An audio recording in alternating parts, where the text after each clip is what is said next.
Welcome students, welcome to online physics lectures. We are studying chapter 13 electromagnetic waves and communication system. Earlier we have studied two types of electromagnetic waves, that is microwaves and radio waves. In today's lecture we are going to study about yet another type of electromagnetic waves which are called as infrared waves. These waves were discovered by William Herschel in 1800. All hot bodies are sources of infrared rays.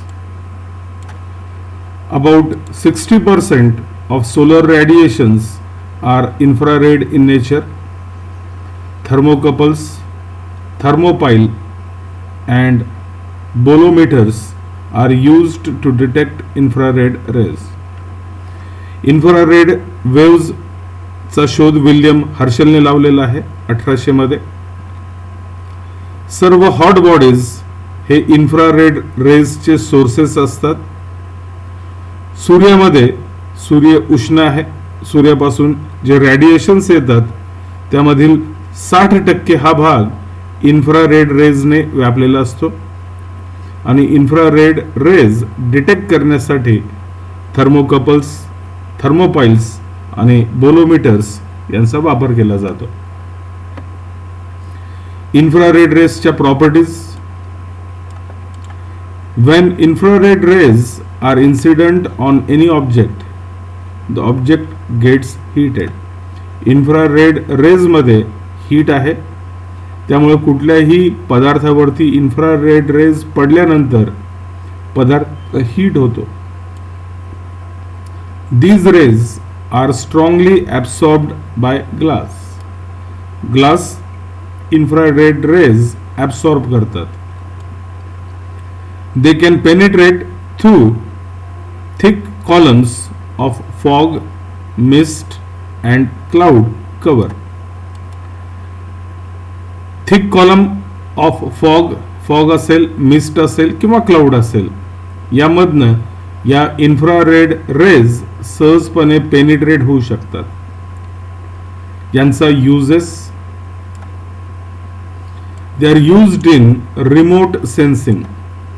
दूर राहून एखाद्या वस्तूबद्दलची माहिती मिळवणं याला remote sensing असं म्हणायचं. मग infrared raise remote sensing मध्ये उपयुक्त आहेत. Used in diagnosis of superficial tumours and varicose veins. Tumour, शरीरामध्ये एखादा ट्यूमर वरती असेल, सरफेस वरती असेल तर त्यांना, आणि व्हेरिकोज वेन्स हा एक प्रकारचा आजार आहे वेन्सचा, तर या आजारांना डायग्नोज करण्यासाठी इन्फ्रारेड रेजचा वापर होतो. Used to cure infantile paralysis and to treat sprains, dislocations and fractures. वैद्यकीय क्षेत्रामध्ये स्प्रेन्स किंवा एखादा खांदा किंवा एखादा जॉईंट डिसलोकेट झालेला असेल किंवा फ्रॅक्चर झालेला असेल तर त्यांना क्युअर करण्यासाठी इन्फ्रारेड रेजचा वापर होतो. They are used in solar water heaters and cookers. आपल्याला हे परिचित आहे. आजकाल घरांमध्ये पाणी तापवण्यासाठी, गरम पाणी मिळवण्यासाठी घरावरती solar panel, solar water heater लावलेले असतात, किंवा अन्न शिजवण्यासाठी सोलर कुकर असतो. तर या सोलर वॉटर हीटर किंवा सोलर कुकरमध्ये या इन्फ्रारेड रेजचा वापर होतो. Special infrared photographs of the body called thermograms can reveal diseased organs because these parts radiate less heat than the healthy organs. शरीराचा थर्मोग्राम काढल्यानंतर शरीरामध्ये उष्णता आहे, वेगवेगळ्या भागांची उष्णता, हीट वेगवेगळी असते. जर एखादा ऑर्गन डिसीज्ड असेल, त्याला आजार झालेला असेल, तर त्याच्या बॉडीपासून इमिट होणारे रेडिएशनचा थर्मोग्राम काढल्यानंतर तो डिसीज्ड भाग ओळखणं सोपं जातं, कारण जो भाग डिसीज्ड आहे, ज्याला काही दुखापत झालेली आहे किंवा काही आजार झालेला आहे, तो कमी हीट रॅडिएट करतो हेल्दी ऑर्गनपेक्षा. Infrared binoculars and thermal imaging cameras are used in military applications for night vision. Infrared binocular असतील किंवा थर्मल इमेजिंग असेल, थर्मल इमेजिंग कॅमेराज असतील, यांचा उपयोग मिलिटरी क्षेत्रामध्ये होतो नाईट व्हिजनसाठी. रात्री अंधारामध्ये आपल्याला काही दिसत नाही, पण या इन्फ्रारेड रेजना डिटेक्ट करून आपल्याला समोरचं जे आहे हे ओळखता येऊ शकतं, बघता येऊ शकेल. Used to keep greenhouse warm. Greenhouse effect. या ग्रीन हाऊस इफेक्टमध्ये पृथ्वीचं किंवा भोवतालचं तापमान हे उष्ण ठेवण्यासाठी, गरम ठेवण्यासाठी या रेसचा वापर होतोय. Used in remote controls of TV, VCR etcetera. TV, VCR मध्ये जो रिमोट असतो त्यामध्ये देखील अशा पद्धतीच्या इन्फ्रारेड रेसचा वापर होतो. पुढील इलेक्ट्रोमॅग्नेटिक वेव्हचा प्रकार जो आहे तो आहे visible light. It is most familiar form of electromagnetic waves. These waves are detected by human eye. Therefore, this wavelength range is called visible light. सर्वात मानवाला परिचित जो इलेक्ट्रोमॅग्नेटिक वेव्हचा प्रकार आहे तो आहे व्हिजिबल लाईट. या व्हिजिबल लाईटला ह्युमन आय डिटेक्ट करू शकतं आणि या व्हिजिबल लाईटची जी वेव्हलेंथ रेंज आहे ती डोळ्यांना ही लाईट दिसते, म्हणून या लाईटला व्हिजिबल लाईट असं म्हटलेलं आहे. The visible light is emitted due to atomic excitation. ॲटमच्या एक्सायटेशनमुळे ॲटमला एनर्जी मिळाली की तो एक्सायटेड स्टेटमध्ये जाईल. मग ॲटॉमिक एक्सायटेशनमुळे व्हिजिबल लाईट इमिट होते. Properties. Different wavelengths gives rise to different colours. these are given in table. Violet 380 ते 450 नॅनोमीटर. व्हिबज्युअर व्हायलेट पासून जसं जसं आपण रेड कलर जाऊ तशी वेवलेंथ वाढत वाढत जात रेड कलर साठी 620 ते 750 नॅनोमीटर एवढी वेवलेंथ आहे. 4000 अँगस्ट्रॉम युनिटच्या जवळची जी लाईट असते ती व्हायलेट असते आणि 8000 अँगस्ट्रॉमच्या जवळची जी लाईट असते तिचा रंग रेड असतो. इतर रंगांची वेवलेंथ या 4000 ते 8000 च्या दरम्यान असते. Visible light emitted or reflected from objects around us provides us information about those objects and hence about the surroundings. Light जी आहे वेगवेगळ्या ऑब्जेक्ट्स वरती पडते, ते रिफ्लेक्ट होऊन आपल्या डोळ्यामध्ये जाते, त्यामुळं आपल्याला समोरची वस्तू दिसते.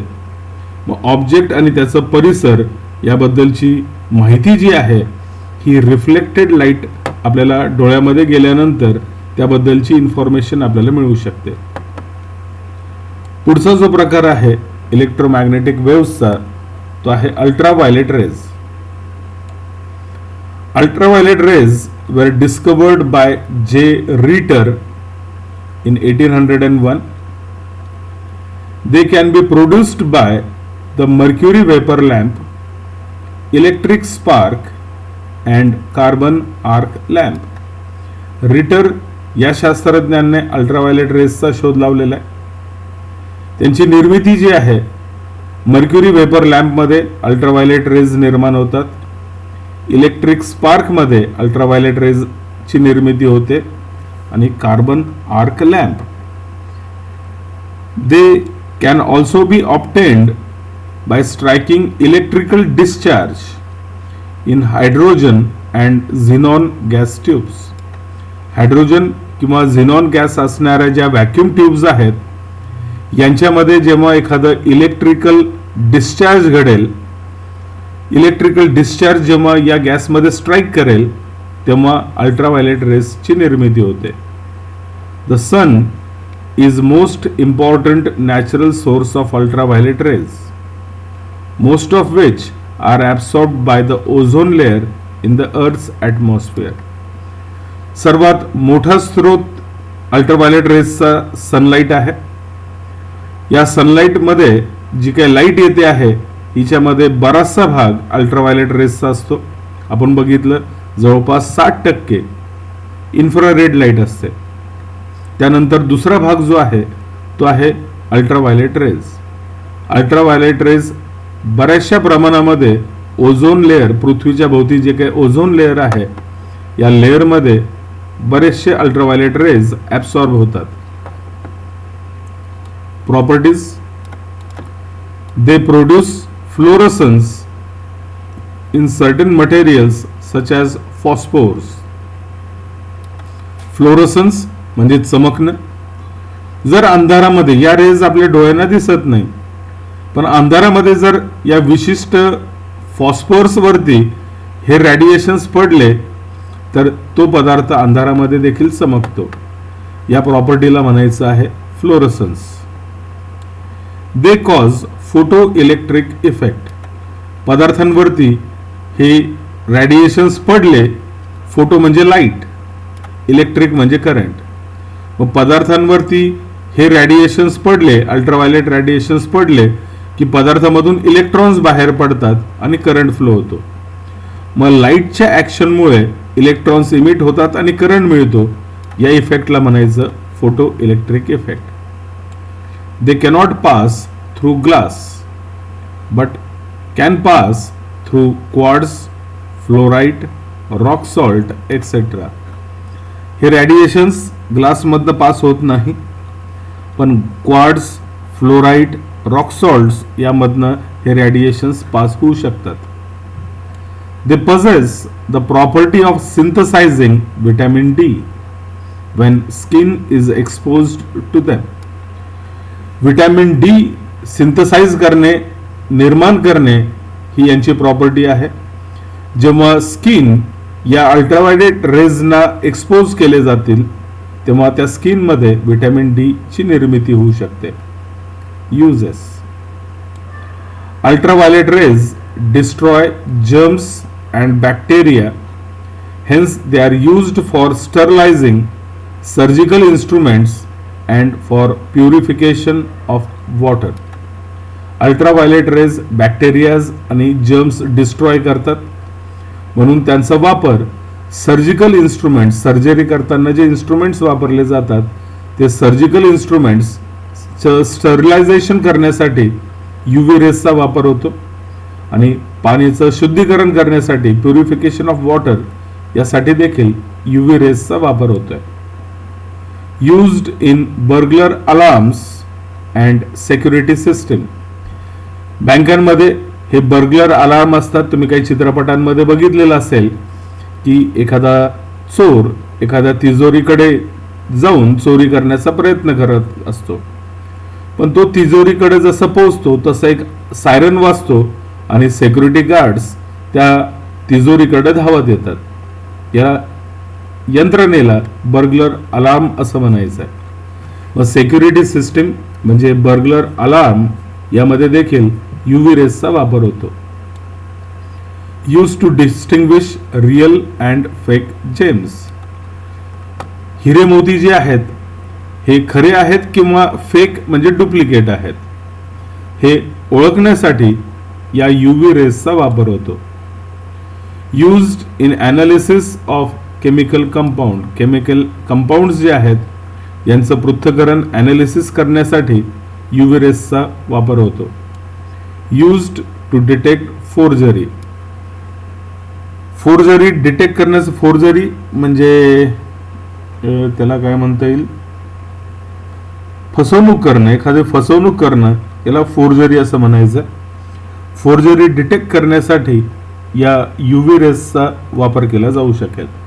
तुम्ही बघितलेलं असेल की नोटांवरती काही भाग चमकतो, विशिष्ट लाईट त्याच्यावरती जर पडली तर तो भाग चमकून उठतो, म्हणजे खऱ्या नोटा आहेत किंवा डुप्लिकेट नोट आहे हे ओळखण्यासाठी या UV रेजचा वापर केला जातो. पुढचा जो प्रकार आहे इलेक्ट्रोमॅग्नेटिक वेव्हचा तो आहे X rays. German physicist WC Roentgen discovered X-rays in 1895 while studying cathode rays. Cathode rays काय आहे? Stream of electrons emitted by the cathode in a vacuum tube. Vacuum tube मध्ये कॅथोड पासून काही इलेक्ट्रॉन्स इमिट होतात. या रेजना या इलेक्ट्रॉन्सच्या स्वरूपात emit होणाऱ्या ज्या रेज आहेत त्यांना कॅथोड रेज म्हणायचं. कॅथोड रेजच्या प्रॉपर्टीज स्टडी करत असताना रॉन्टजनने ॲक्सिडेंटली एक्स रेजचा शोध लावलेला आहे. X rays are also called as Roentgen rays. रॉन्टजनने या रेज डिस्कवर केलेल्या आहेत म्हणून एक्स रेजचं दुसरं नाव आहे Roentgen rays. X rays are produced when cathode rays are suddenly stopped by an obstacle. जेव्हा कॅथोड रेज अचानकपणे एखाद्या ऑब्स्टेकल द्वारे स्टॉप केले जातील, थांबवले जातील, तेव्हा एक्स रेज ची निर्मिती होते.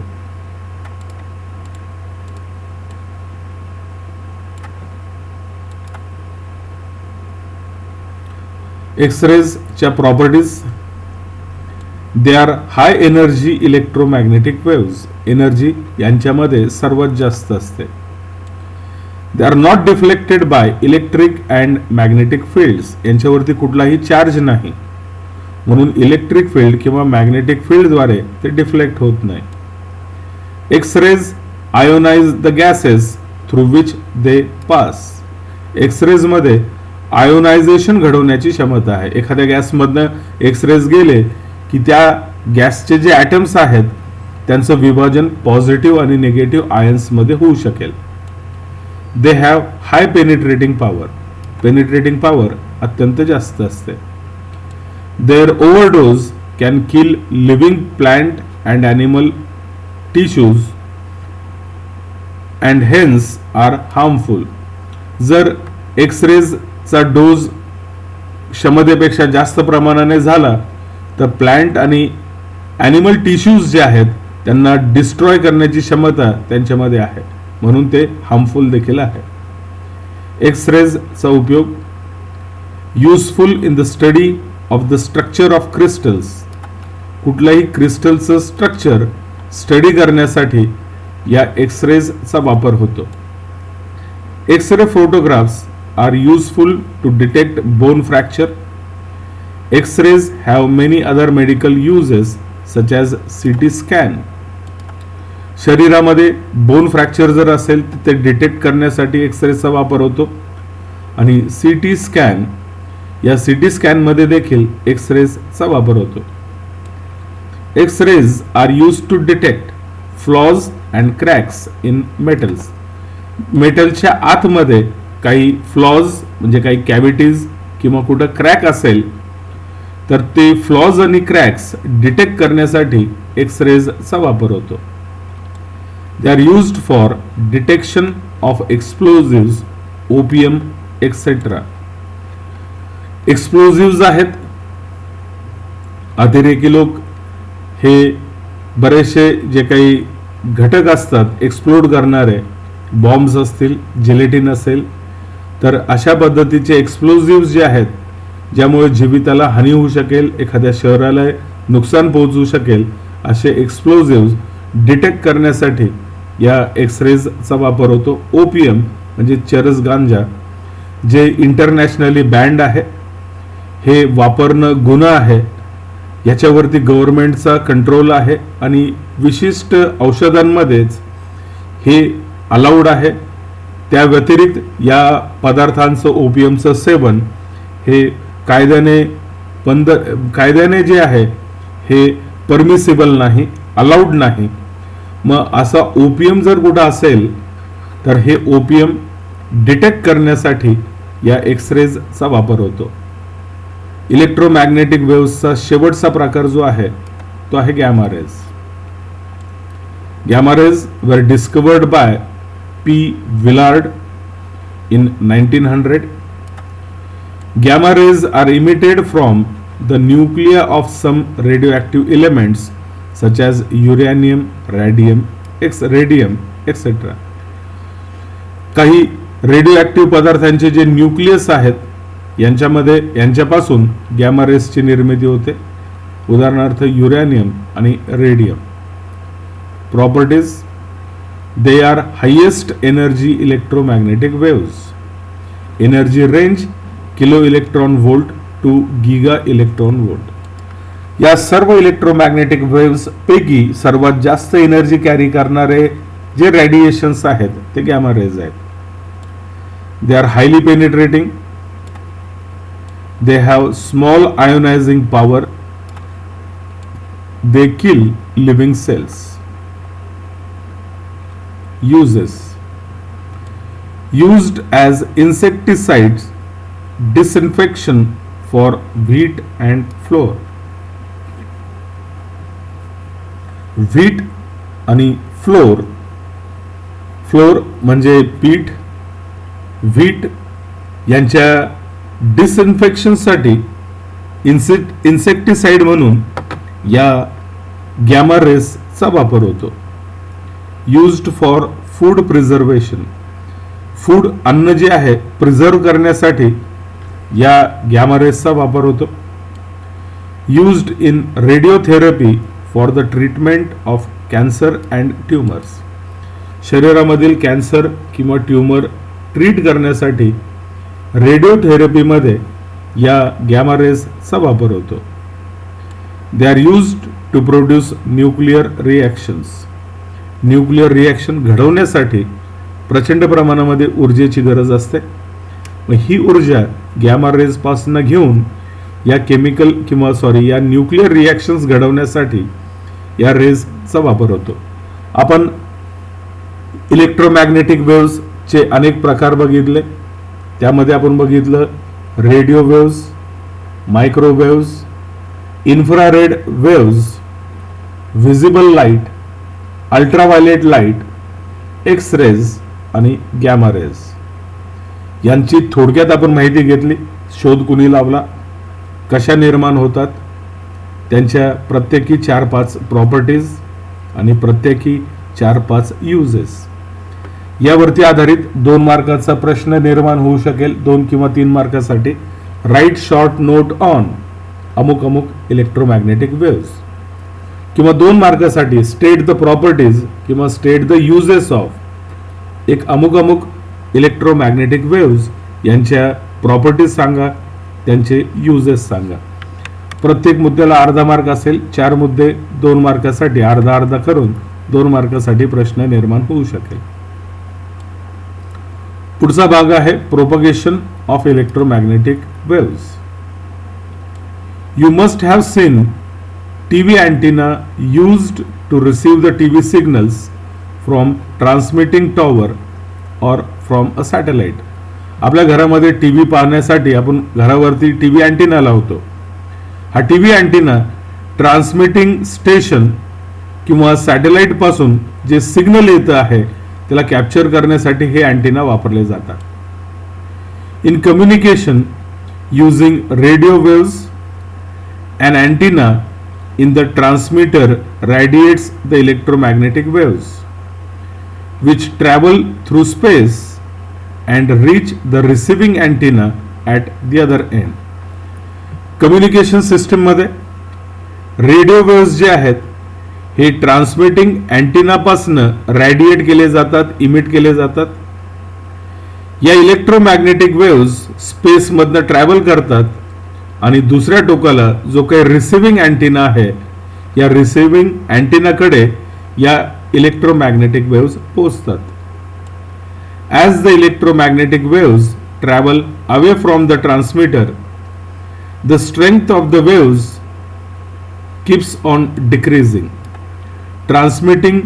ट्रान्समीटर पासून इमिट होणाऱ्या वेव्स जेव्हा स्पेसमधनं बाहेर जातात तेव्हा त्यांची जी स्ट्रेंथ असते ही हळूहळू कमी होत जाते.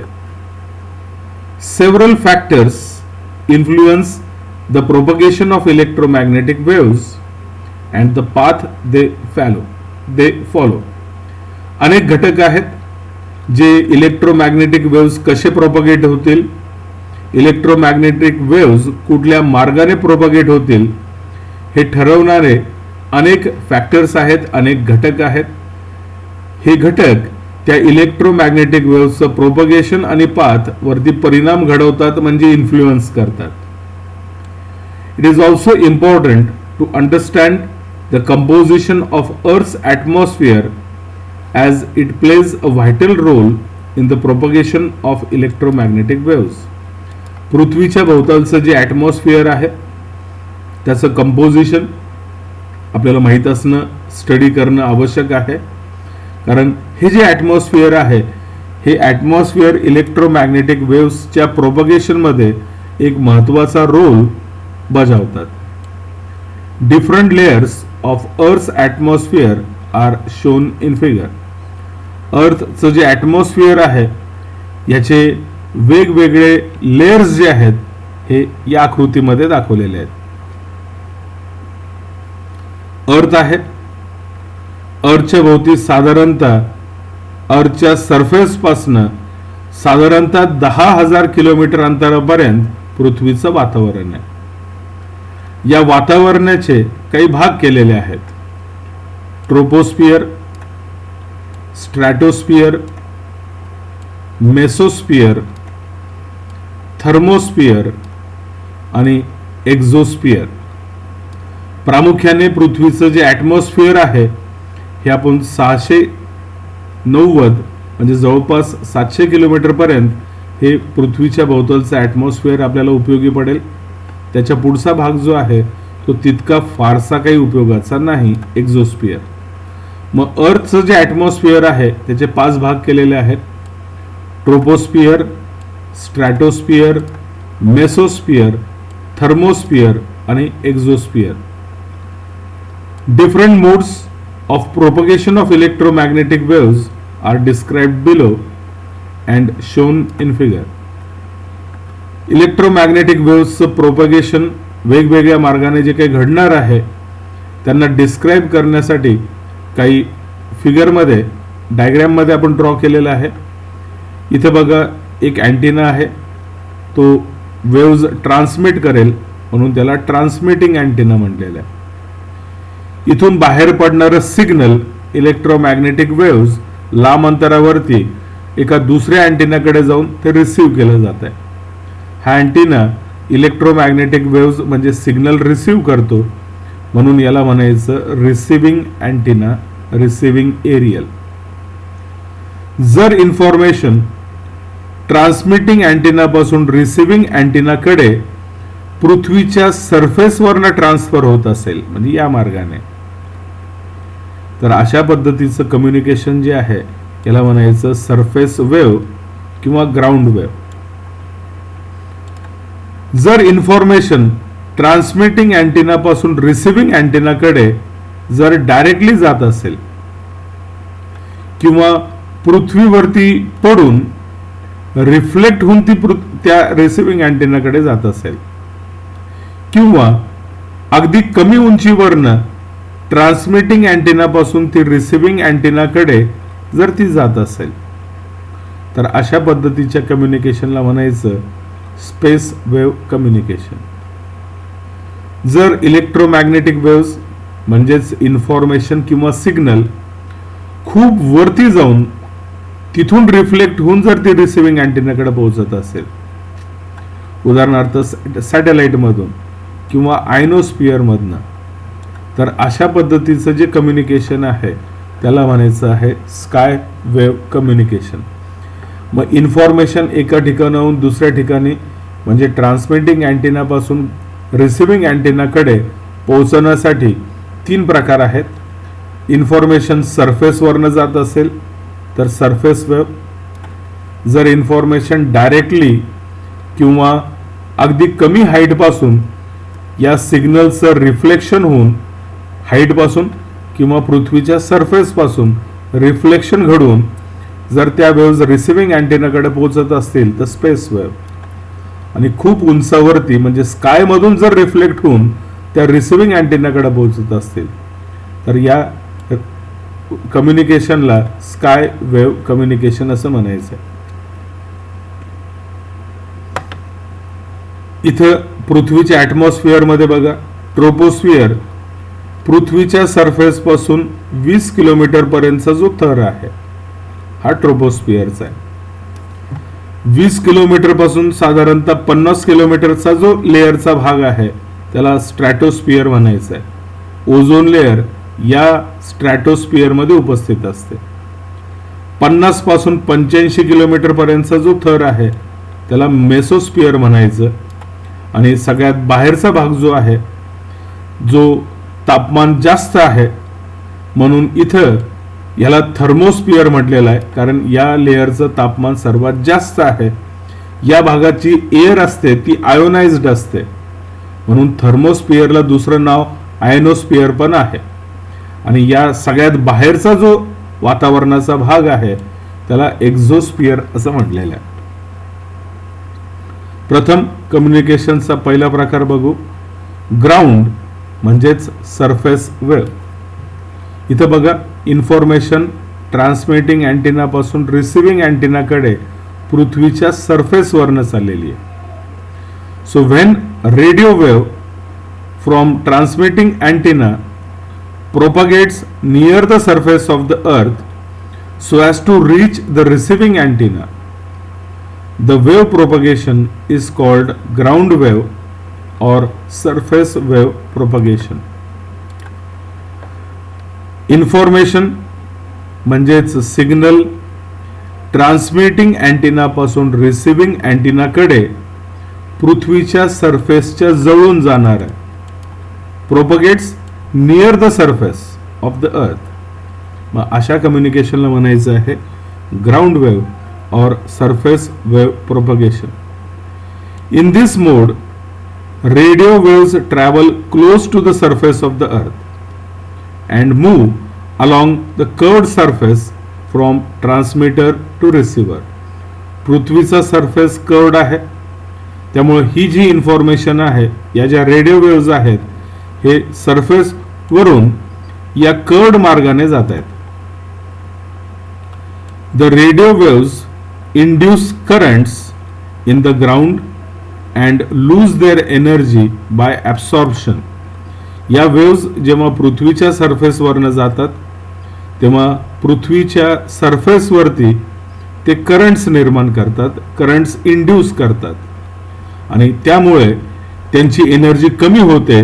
म्हणजे या एनर्जीचं या रेडिओ वेव्हचं ॲब्सॉर्प्शन होतं आणि एनर्जी ॲब्सॉर्ब झाली म्हणून therefore the signal cannot be transmitted over large distances. मग एनर्जी ॲब्सॉर्ब होते म्हणून लार्ज डिस्टन्स पर्यंत या वेव्स ट्रान्सफर करता येऊ शकत नाही. Radio waves having frequency less than 2 megahertz म्हणजे in medium frequency band are transmitted by ground wave propagation. ज्या रेडिओ वेव्सची फ्रिक्वेन्सी 2 मेगाहर्ट्झ पेक्षा कमी आहे या फ्रिक्वेन्सी बँडला म्हणायचं मीडियम फ्रिक्वेन्सी बँड. मग अशा रेडिओ वेव्सना आपण ग्राउंड वेव्ह प्रोपगेशनद्वारे ट्रान्समिट करू शकतो. This is suitable for local broadcasting only. अशा पद्धतीचं कम्युनिकेशन लोकल ब्रॉडकास्टिंग साठी उपयुक्त आहे. लोकल ब्रॉडकास्टिंग म्हणजे आहे त्या शहरामध्ये जर ब्रॉडकास्टिंग करायचं असेल तर नगरमध्ये FM बँड आहे. मग नगरचे जे वेव्ज आहेत, नगरचा जो प्रोग्राम आहे तो आपल्याला श्रीरामपूर बेलापूरमध्ये तो प्रोग्राम ऐकू येतो. मग कमी अंतरापर्यंत जर कम्युनिकेशन घडवायचं असेल TV किंवा FM सिग्नलचं तर त्यासाठी हे ग्राउंड वेव्ह कम्युनिकेशन पॉसिबल आहे. Ground wave propagation cannot be used very high frequency. खूप हाय फ्रिक्वेन्सी जर कम्युनिकेशन असेल, फ्रिक्वेन्सी जितकी जास्त तितकी एनर्जी जास्त. मग हाय फ्रिक्वेन्सी कम्युनिकेशनसाठी ग्राउंड वेव्ह प्रोपगेशन शक्य नाही, कारण फ्रिक्वेन्सी जितकी वाढेल एनर्जी तेवढी वाढेल आणि एनर्जी जेवढी वाढेल तेवढा एनर्जीचा लॉसही होणार आहे. पुढचा कम्युनिकेशनचा प्रकार आहे स्पेस वेव्ह.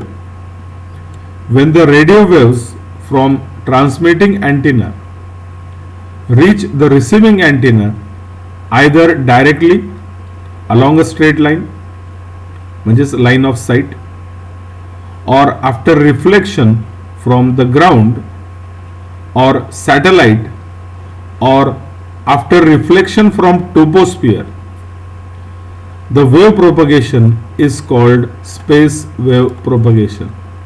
मग ट्रान्समिटिंग अँटेना पासून रिसिव्हिंग अँटेनाकडे जे काय रेडिओ वेव्हज आहेत ते 3 प्रकारे जातील. एक तर डायरेक्टली जातील, किंवा ग्राउंड पासून रिफ्लेक्ट होऊन जातील, किंवा सॅटेलाइट किंवा पृथ्वीच्या ॲटमॉस्फिअर मध्ये जो ट्रोपोस्फिअर आहे त्याच्यामधून रिफ्लेक्शन होऊन जर या वेव्हज, या रेडिओ वेव्हज रिसिव्हिंग अँटेनाकडे पोहोचत असतील तर अशा पद्धतीच्या प्रोपगेशनला म्हणायचं space wave propagation. The radio waves reflected from troposphere are called tropospheric waves.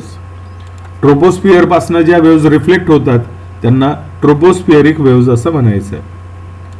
Radio waves with frequency greater than 30 megahertz. Ground wave मध्ये 2 मेगाहर्ट्झ होती, आता इथं फ्रिक्वेन्सी वाढलेली आहे.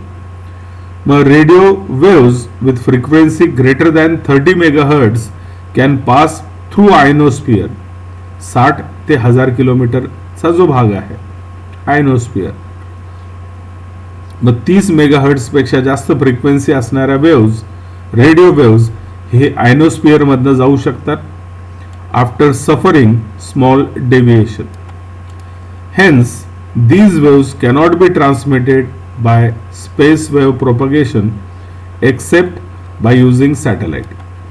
म्हणून अशा ज्या वेव्हज आहेत ते स्पेस मधनं प्रोपगेट होऊ शकत नाही, ट्रान्समिट होऊ शकत नाही एक्सेप्ट बाय अ सॅटेलाइट. सॅटेलाइटला सोडून या स्पेस मधनं या वेव्हज प्रोपगेट किंवा ट्रान्समिट होऊ शकत नाही. Also for TV signals which have high frequency, transmission over long distances is not possible by means of space wave propagation. TV signals ज्याच्यामध्ये frequency खूप जास्त असते असं टीव्ही सिग्नलचं ट्रान्समिशन देखील स्पेस वेव्ह प्रोपगेशनने शक्य नाही. The maximum distance over which a signal can reach is called its range. Maximum ज्या अंतरापर्यंत रेडिओ वेव्हज पोहोचू शकतात या मॅक्झिमम डिस्टन्सला त्या सिग्नलची, त्या रेडिओ वेव्हजची रेंज असं म्हणायचं आहे. For larger TV coverage the height of the transmitting antenna should B large as possible. Height जितकी वाढेल, इथं बघा या इथं हाईट जर वाढवली तर रेज लांब अंतरापर्यंत पोहोचू शकतील. मग रेंज जर वाढवायची असेल तर ट्रान्समिटिंग किंवा रिसिव्हिंग अँटेनाची हाईट आपल्याला वाढवावी लागेल. For large TV coverage height of transmitting antenna should be as large as possible. This is the reason why transmitting and receiving antennas are mounted on top of high rise buildings. तुम्ही शहरामध्ये जर बघितलं तर वेगवेगळ्या कंपनीजचे जे अँटेनाज आहेत, मोबाईलचे antenna, हे उंच स्थानावरती ठेवलेले असतात. मोठमोठ्या बिल्डिंग वरती ते अँटेना लावलेले असतात. कारण अँटेनाची हाईट जितकी वाढेल तितकी त्याची रेंज जी आहे ती वाढणार आहे. Range is the straight line distance from the point of transmission म्हणजे top of the antenna to the point on the earth where the wave will hit while traveling along a straight line. Range काय आहे तर एक straight line distance आहे. Point of transmission म्हणजे ज्या antenna पासून radio waves emit होतात आणि पृथ्वीवरती ज्या पॉइंट वरती या वेव्हज पोहोचतात, रिसिव्ह केल्या जाऊ शकतात, त्या 2 पॉइंट्स मधलं जे स्ट्रेट लाईन डिस्टन्स आहे त्याला मॅक्झिमम डिस्टन्स आहे, त्याला रेंज असं म्हणायचं. Range is shown by small D in figure 13.5. इथं बघा हा अँटेना आहे, ट्रान्समिटिंग अँटेना असेल, हा रिसिव्हिंग अँटेना असेल. इथून इन्फॉर्मेशन डायरेक्टली ट्रान्समिटिंग अँटेना पासून रिसिव्हिंग अँटेनाकडे जाते, पृथ्वीला स्पर्शून तिथं जाते. मग हे जे डिस्टन्स आहे ट्रान्समिटिंग अँटेना पासून जास्तीत जास्त ज्या अंतरापर्यंत या पृथ्वीवरती पडतायत. आता इथं बघा हाईट जशी वाढेल, दोघांची हाईट जशी वाढेल तसं ही रेंज जी आहे ती वाढणार आहे. म्हणजे इथं रेंज जी आहे या फिगरमध्ये या डी सिम्बॉलने दाखवलेली आहे. Let the height of the transmitting antenna AA dash situated at A be h. Transmitting antenna जो आहे AA डॅश याची हाईट h आहे असं गृहीत धरू. B represents point on the surface of the अर्थ at which the space wave hits the earth.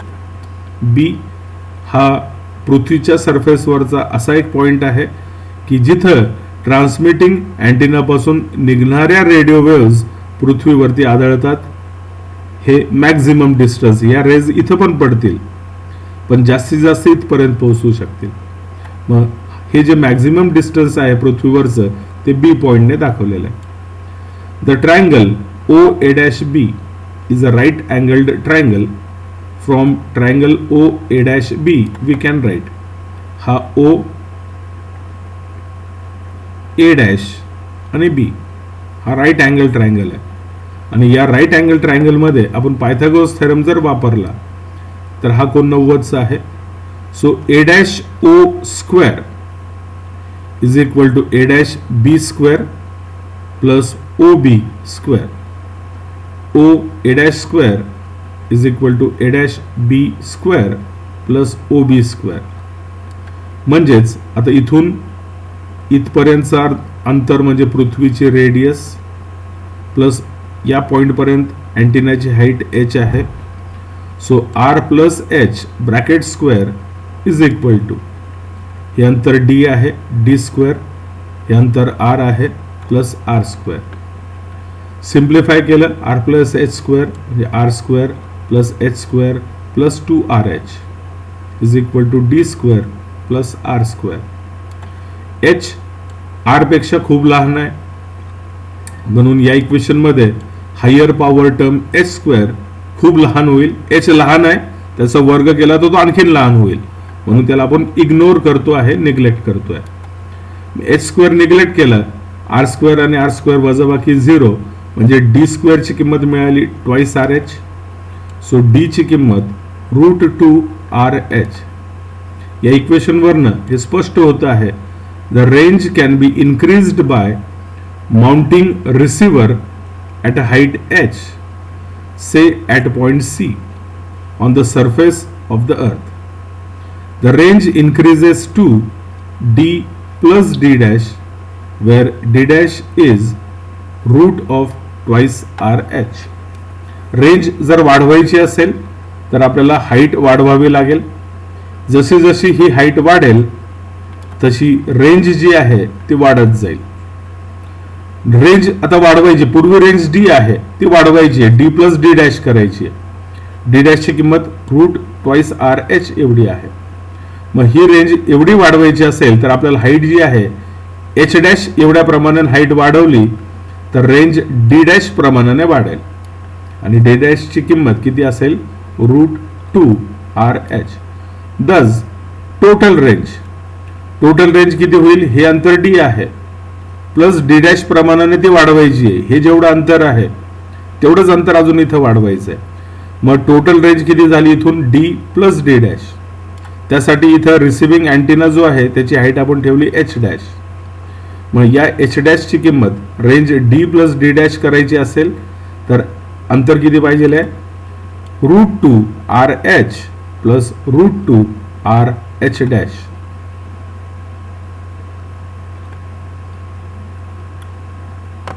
पुढचा जो प्रकार आहे कम्युनिकेशनचा प्रोपगेशनचा तो आहे sky wave propagation. When radio waves from transmitting antenna reach the receiving antenna after reflection in the ionosphere, the wave propagation is called sky wave propagation. Information radio waves या transmitting antenna पासून receiving अँटेनाकडे पोहोचत आहेत, पण कशा तर ionosphere म्हणजे सगळ्यात बाहेरचा जो भाग आहे थर्मोस्फियर ज्याला आपण म्हटलेलं आहे, जर या वेव्स तिथून रिफ्लेक्ट होऊन रिसिव्हिंग अँटेनाकडे पोहोचत असतील म्हणजे उंच जाऊन रिफ्लेक्ट होऊन जर ते पुन्हा पृथ्वीवरती येत असतील तर अशा पद्धतीच्या कम्युनिकेशनला प्रोपगेशनला स्काय वेव्ह प्रोपगेशन म्हणायचं. The sky waves include waves of frequency between 3 megahertz and 30 megahertz. 3 megahertz पासून 30 मेगाहर्ट्ज पर्यंतच्या ज्या फ्रिक्वेन्सीच्या वेव्हज आहेत त्या स्काय वेव्ह प्रोपगेशन मध्ये इन्क्लूड होतात. These waves can suffer multiple reflection between the ionosphere and earth. या वेव्हजचं अनेक वेळेस आयनोस्फिअर आणि पृथ्वीमध्ये अनेक वेळेस रिफ्लेक्शन घडेल. Therefore they can be transmitted over large distances. इथं या फिगरमध्ये बघा, या वेव्हज आपण इथं एकदा रिफ्लेक्ट होऊन इथं पृथ्वीवरती आलेल्या दाखवलेल्या आहेत, पण प्रत्यक्षामध्ये असं अनेक वेळेस रिफ्लेक्शन घडून त्या पृथ्वीवरती आपल्याला लांब अंतरापर्यंत एका ठिकाणाहून दुसऱ्या ठिकाणी त्या वेव्हज पाठवता येऊ शकतात. Critical frequency. It is the maximum value of frequency of radio wave which can be reflected back to the earth from the ionosphere when the waves are directed normally to ionosphere. Critical frequency ही एक अशी maximum frequency आहे radio वेव्सची की त्या फ्रिक्वेन्सीला या waves ज्या आहेत या पृथ्वीवरती पुन्हा रिफ्लेक्ट केल्या जाऊ शकतील. आयनोस्फिअर मधनं या वेव्स पृथ्वीकडे पुन्हा रिफ्लेक्ट केले जाऊ शकतील when they are directed normally to the ionosphere. Ionosphere वरती या वेव्स नॉर्मली सोडल्यानंतर आयनोस्फिअर वरती या वेव्स नॉर्मली डायरेक्ट केल्यानंतर नॉर्मली पाठवल्यानंतर ज्या मॅक्झिमम फ्रिक्वेन्सीला या रेडिओ वेव्स आयनोस्फिअर पासून पृथ्वीकडे पुन्हा रिफ्लेक्ट होतील त्या फ्रिक्वेन्सीला म्हणायचं आहे क्रिटिकल फ्रिक्वेन्सी. स्किप डिस्टन्स किंवा zone. It is the shortest distance from a transmitter measured along the surface of the earth at which a sky wave of fixed frequency, if greater than critical frequency, will be returned to the earth so that no sky waves can be received within the skip distance. Skip distance काय आहे तर it is the shortest distance. कशामधलं तर from transmitter measured along the surface of the earth at which a sky wave of fixed frequency will be returned to the earth. हे shortest distance आहे transmitting antenna पासून पृथ्वीच्या surface वरती ज्या point वरती या स्काय वेव्स रिफ्लेक्ट होऊन पुन्हा येतात त्या दोन पॉइंट्स मधलं जे शॉर्टेस्ट डिस्टन्स आहे त्याला स्किप डिस्टन्स असं म्हटलेलं आहे. So that no sky waves can be received within the skip distance. या डिस्टन्सच्या आतमध्ये स्काय वेव्स रिसिव्ह होणार नाहीत, पण स्किप डिस्टन्स एवढ्या अंतरावरती या वेव्स रिफ्लेक्ट होऊन तिथं रिसिव्ह होतील. इथं बघा, इथून वेव्स रिसिव्ह झाले रिफ्लेक्ट होऊन इथं पोहोचल्या, पण या भागामध्ये वेव्स पोहोचलेल्या नाही. इथून निघाल्या, इथून रिफ्लेक्ट झाल्या, इथं पोहोचल्या, पण या मधल्या भागामध्ये त्या येत नाही. मग हे जे मॅक्झिमम डिस्टन्स आहे या डिस्टन्सला म्हणायचं आहे स्किप डिस्टन्स. आपण इथं थांबणार आहोत. आज आपण उरलेल्या इलेक्ट्रोमॅग्नेटिक वेव्सचे प्रकार बघितले. इन्फ्रारेड रेज, त्यानंतर visible light, ultraviolet light, X rays आणि गॅमा रेज. त्यानंतर कम्युनिकेशनचे 3 वेगवेगळे प्रकार बघितले. पृथ्वीच्या ॲटमॉस्फिअरची रचना बघितली आणि या इलेक्ट्रोमॅग्नेटिक वेव्स प्रोपगेट करण्याच्या 3 पद्धती बघितल्या. Ground wave propagation, space wave propagation आणि स्काय वेव्ह प्रोपगेशन. पुढचा भाग जो आहे तो आहे कम्युनिकेशन सिस्टीम. याबद्दलची माहिती आपण आपल्या पुढच्या लेक्चरला घेऊ.